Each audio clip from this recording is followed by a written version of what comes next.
యేసుప్రభు వారి శ్రేష్టమైన ఘనమైన నామంలో శుభములు తెలియజేస్తా ఉంటున్నాం. 3 సంవత్సరాల సంపూర్ణ బైబిల్ పర్యటనకి ఆహ్వానిస్తా ఉంటున్నాం. ఆదికాండము 50వ అధ్యాయం. 50వ అధ్యాయంలో యాకోబు యొక్క సమాధి, యోసేపు యొక్క మరణం గురించిన విషయాలని మనం చూడొచ్చు. యాకోబుతో దేవుడు ఇచ్చిన మాట ఆదికాండము 28వ అధ్యాయం 13 నుంచి 15 వరకు, నేను నీతో పాటు ఉంటా, నువ్వు వెళ్ళిన ప్రతి స్థలానికి నేను వస్తాను, తిరిగి ఈ దేశానికి నేను నిన్ను తీసుకొని వచ్చే వరకు, నేను నీతో వాగ్దానం చేసి నెరవేర్చే వరకు విడిచిపెట్టను అని ప్రభు చెబుతా వచ్చాడు. అనేక మార్లు ఈ మాట ఆయన కేవలం లాభాన్ దగ్గరికి తీసుకుని వెళ్ళి తిరిగి తన దేశానికి తీసుకొని వచ్చాడు అని అనుకుంటాం. కానీ యాకోబు చనిపోయిన తర్వాత కూడా దేవుడు ఈ మాటని యాకోబు జీవితంలో నెరవేరుస్తా వచ్చాడు. దేవుని మాట మన జీవ మరణములతో సంబంధం లేనిది, కాలాతీతమైనది కనుక మనము ఆయన మాట మీద ఆనుకోవడం ఎంతైనా క్షేమకరమైనది. ఎందుకంటే అది మనల్ని దాటింది. మన ఊహలు, మన సొంత అభిలాషలు, వీటిలన్నిటినీ దాటిన మాట.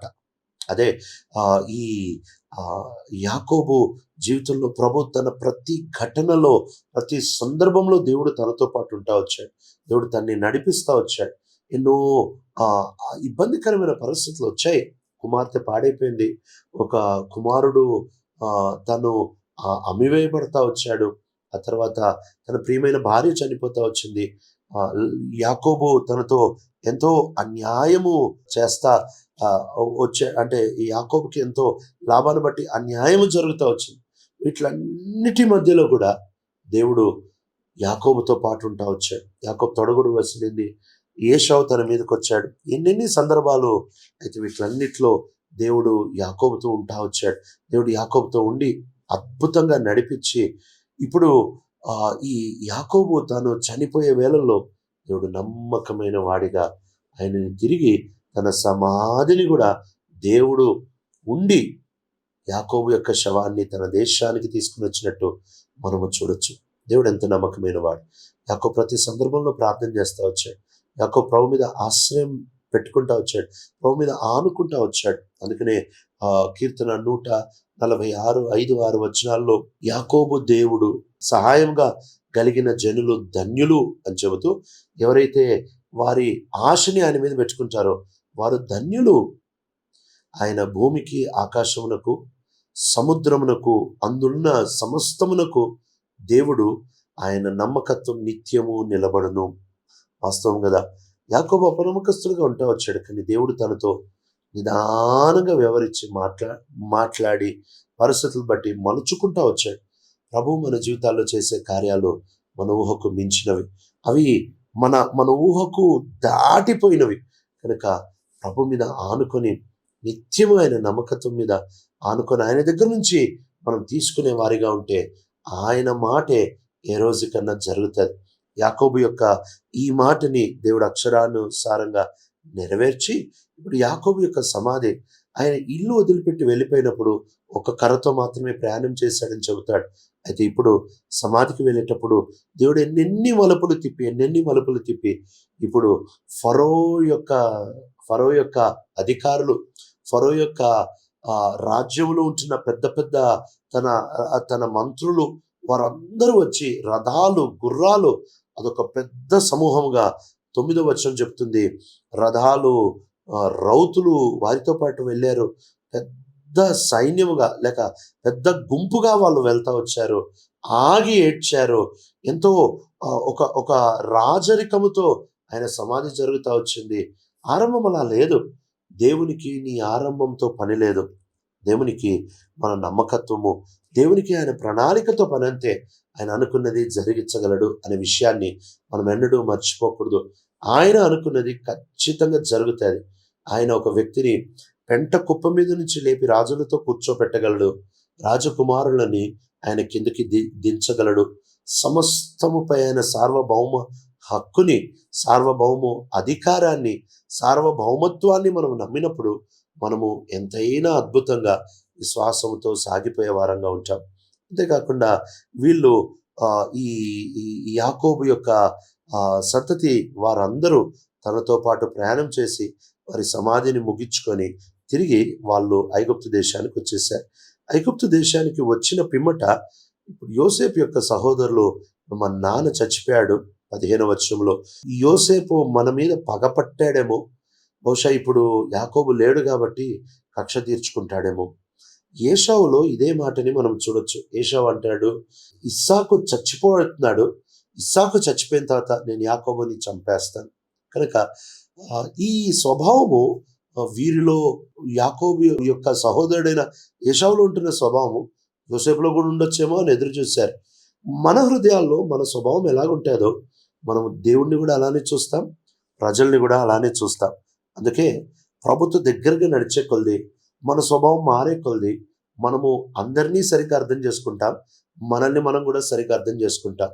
దేవుణ్ణి సరిగ్గా అర్థం చేసుకొని మనల్ని మనం సరిగ్గా అర్థం చేసుకోకుండా ఉండడం సాధ్యం కాదు. ప్రభువుని కరెక్ట్గా నువ్వు అర్థం చేసుకున్నప్పుడు నీకు నువ్వు కూడా కరెక్ట్గా అర్థమవుతావు. చుట్టూంటున్న పరిస్థితుల్లో నువ్వు ప్రజలను కూడా సరిగ్గా అర్థం చేసుకుంటావు. యేసుక్రీస్తు ప్రభువారు ఆయన పేద విధవరాల్ని ఎలా చూడాలో అలా చూశాడు, ధనవంతులైన గర్విష్ఠుల్ని ఎలా చూడాలో అలా చూశాడు. ఎందుకు అనంటే ఆయన ప్రభుత్వం సరిగ్గా ఉన్నాడు కాబట్టి, తండ్రితో బాగున్నాడు కాబట్టి తనని తాను కరెక్ట్గా అంచనా వేశాడు. అంతేకాదు చుట్టూన్న ప్రజలని కూడా ఆయన సరి అయిన అంచనా వేసి అలానే నడుస్తూ వచ్చాడు. మన జీవితాల్లో మనము అనేక మార్లు ప్రభువుని సరిగ్గా అర్థం చేసుకోక మనల్ని మనం అర్థం చేసుకోలేకపోతా ఉంటున్నాం. అందుకనే ప్రభు ప్రత్యక్షమైనప్పుడు బైబిల్ చెప్తా ఉంటారు, ఆయనని చూతుము గనక ఆయనని పోలి ఉందుము, ఆ రోజు మనకి మనం పూర్తిగా అర్థమవుతాం. ఆయన పూర్తిగా అర్థమైనప్పుడు మనకి మనం పూర్తిగా అర్థమవుతామని కొరింథీయులకి రాసిన మొదటి పత్రిక 13వ అధ్యాయంలో అపోస్తలుడైన పౌలు రాస్తున్నాడు. కనుక వీళ్ళు యోసేపు దగ్గరికి వచ్చి మీ నాన్న మమ్మల్ని క్షమించమని చెప్పాడు అని అన్నారు. వీళ్ళలో ఇంకా ఆ భయము ఎప్పుడైతే యోసేపు చూశాడో, యోసేపు చాలా బాధపడ్డాడు. యోసేపు బాధపడి ఒక చక్కటి ఉత్తమమైన మాట ఆయన వీరికి జవాబుగా ఇస్తా ఉంటున్నాడు. 19వ వచనంలో అంటున్నాడు, భయపడొద్దు, నేనేమన్నా దేవుని స్థానంలో ఉన్నానా? మీరు నా కీడు చేయను ఉద్దేశించారు, కానీ ఉద్దేశించారు, వాస్తవంగా వాళ్ళు కీడు చేశారు, కానీ మీరు కీడు చేయను ఉద్దేశించారు. కానీ నేటి దినమున చూచుచున్నట్లు 20వ వచనంలో అంటాడు, అనేకుల ప్రాణరక్షణ కొరకే దేవుడు దీన్ని జరిగిస్తా వచ్చాడు, మేలు కొరకే. కనుక మీరైతే ఉద్దేశం మాత్రమే, కానీ జరిగించింది మాత్రం దేవుడు. అంటే ప్రభుని చూడగలుగుతా వచ్చాడు. యోసేపు యొక్క జీవితంలో ప్రతి దగ్గర ఆయన గీతని ఆయన గుర్తించాడు. పోతీఫర్ భార్య పాపం చేయమన్నప్పుడు నేనేమన్నా పోతీఫర్ స్థానంలో ఉన్నానా? ఈ పని నేను చేయలేను. ఫరో కలభావం చెప్పమన్నప్పుడు నేను దేవుణ్ణి కాదుగా, దేవుడు మాత్రమే జవాబు ఇవ్వగలడు. అంటే తన స్థితిని ప్రతిసారి గుర్తు చేసుకునే దీనుడిగా మనం చూడొచ్చు. తన స్థితిని గుర్తు చేసుకుంటూ, ప్రతిసారి తన స్థితిని గుర్తు చేసుకుంటూ ఆయన దేవుని స్థానాన్ని ఇచ్చేశాడు. ఎప్పుడైతే మనము దేవుని స్వభావానికి విరోధంగా వ్యవహరిస్తామో, ప్రతిసారి మనం విషయాలని మన చేతిలో తీసుకోవడానికి ప్రయత్నిస్తామేమో, మనం దేవుని స్థానాన్ని తీసుకోవడానికి ప్రయత్నిస్తున్న వాళ్ళం. ఆ గర్వానికి మనం చావాలి. నిమిత్త మాత్రులము, మనలో ఏమి లేదు, సమస్తమును ఆయన జరిగించగలడు అని మనం గుర్తుపెట్టుకోవాలి. యోసేపు యొక్క జీవితం యొక్క రహస్యం అదే. దేవుని యొక్క సార్వభౌమత్వాన్ని చూసినందుకే ఆయన ఎదుటివాడు ఎంత కీడు చేసినా దేవుడు అనుకున్నది జరుగుతాడని నమ్మాడు. చుట్టూ పరిస్థితులు ఎంత వ్యతిరేకంగా ఉన్నా దేవుడు అనుకున్నది జరుగుతాడని నమ్మాడు. ఆ సార్వభౌమ హక్కులను, దేవుని సార్వభౌమ అధికారాన్ని ఎరిగాడు కాబట్టి ఆ సార్వభౌమత్వానికి తగినట్టు యోసేపు కూడా నమ్మకంగా ఉంటా వచ్చాడు. కనుక మనం ప్రభుని చూసి, అన్నిటి వెనకాల ప్రభు ఉన్నాడు, అన్నిటిలో ప్రభు పనిచేస్తున్నాడు. హృదయశుద్ధి గల వారు ధన్యులు, వారు దేవుణ్ణి చూచెదరు అని అంటే ప్రభుని ప్రభుగా ప్రతి దాని వెనకాల చూడడం. ఆయన అనుమతి లేకుండా తల వెంట్రుకే రాలేదని యేసుప్రభు వారు చెబుతుంటే, ఆయన అనుమతి లేకుండా ఏం జరగలదు మన జీవితాల్లో? ఈ విశ్వాసంతో చక్కగా సాఫీగా మనం ముందుకు సాగిపోవచ్చు. మన ప్రభువు సమస్తమైన చేతిలో కలిగి ఉన్నాడు. కనుక ఆ విశ్వాసంతో నీ గతం ఏమన్నా కానీ, ఈ చుట్టూ ఏమన్నా ఉండని, ఈ పరిస్థితులు ఎలాగన్నా ఉండని, ప్రభు అనుకున్నది చేస్తాడు. బహుశా ప్రభు అనుకున్నది నువ్వు అనుకున్నట్టు చేయడేమో. ఈరోజు మన సమస్య ఏంటంటే, మనం అనుకునేది ప్రభు చేయాలి అని అనుకొని, ప్రభు నాకు చెప్పాడు అని అనుకుంటాం. ప్రభు చెప్పింది అయితే ఆయన చేస్తాడు. నువ్వు అనుకునేది ప్రభు చెప్పాడని నువ్వు ఊహించుకుంటే అది చేయడు. అన్ని ఊహలు కాదు, ఆయన అనుకునేది మాత్రం ఆయన చేస్తాడు. కనుక ఏం జరుగుతుందో మనకు అనవసరం. మన పని నమ్మకంగా ఉండడం, ఆయన అనుకున్నది ఖచ్చితంగా చేస్తాడు. ఆది కాలంలో ఉంచిన అపోస్తులు కానీ, ఆ మొదటి శతాబ్దపు క్రైస్తవులు వాళ్ళు ప్రభుని ఎంత నమ్మకంగా సేవించారంటే, ఏం జరుగుతుందో సంబంధం లేదు, ప్రభు కాపాడుతాడన్న వాళ్ళు వాళ్ళు వాళ్ళు ఊహించలేదు. లేక ఏదో వాళ్ళ సొంత ఊహలు బట్టి వాళ్ళు నడవలేదు. బేషరతుగా దేవుని మీద వదులుకున్నారు. నువ్వు ఏం చేసినా పర్లేదు అని నమ్మారు. మరి జీవితాల ద్వారా దేవుడు అనుకున్న ప్రణాళికలు సాధించాడు. యేసుప్రభు వారికి భూమి మీద న్యాయం దొరకలేదు. యేసుప్రభు వారికి భూమి మీద శిలువ మీద నుంచి విడుదల దొరకలేదు. అయితే దేవుని చేతిలో అప్పగించినప్పుడు ఆయన అనుకునేది జరుగుతూ వచ్చింది. దేవుని చిత్తం అంటే నమ్మకమైన సృష్టికర్త చేతిలో మన జీవితాన్ని అప్పగించడం. ఆయన అనుకున్నది చేసుకుంటాడు. అదే మన జీవితాలకి సరిపోయింది.